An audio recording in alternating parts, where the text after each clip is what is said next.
hiphop.com. Van Stylez here with Guilty Simpson. As I was saying before, I'm a Michigan native myself. Just holding it down just next to 8 Mile, 16 Mile. So, you know. Wow. Is there any difference though? Yeah, 16 Mile and 8 Mile is a huge difference, yeah.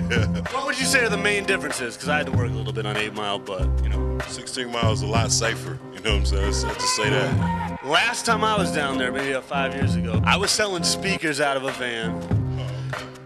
And then I got contributed to the problem then. But you know what? They got me back. Some dude rolled up with an AK-47 and took our van. Problem solved. Problem solved. No, and that's how I'm here right now with you. Okay, cool. Glad you made it up out of there, man. I'll be talking to myself right now. Yeah, hey, I'm glad. I immediately I saw the AK-47. I was like, Boston. Fuck this Detroit shit, man. No, speaking of Detroit, have you ever been proven guilty in a court of law, or is it? I had a couple run-ins. Luckily, it was nothing to do major time for, but, you know, I had my experiences with the pigs, pistol case here and there, assault maybe here and there. Nothing too major, you know what I'm saying? Good. For a little while, they were talking about possibly implementing something where people can carry concealed weapons, though. You know whatever happened to that? No, they got a CCW license in Detroit right now, I couldn't get one, you know what I'm saying? I had a gun case before the CCW was established, so I'm not eligible. When you say they made the gun law stricter, but at the same time you're able to carry concealed weapons, like what did they do that was more strict then? How did they? Just put like mandatory sentences on the gun laws now. You know, like back in the day, you might get caught with a gun and maybe get put on probation for a couple of years. Now they're trying to give you a couple of years of prison with no record, just for the simple fact you had an unregistered gun. Now, how serious is it down there? Because of course we just lost big proof of D12. For all the people out there who didn't know him before that.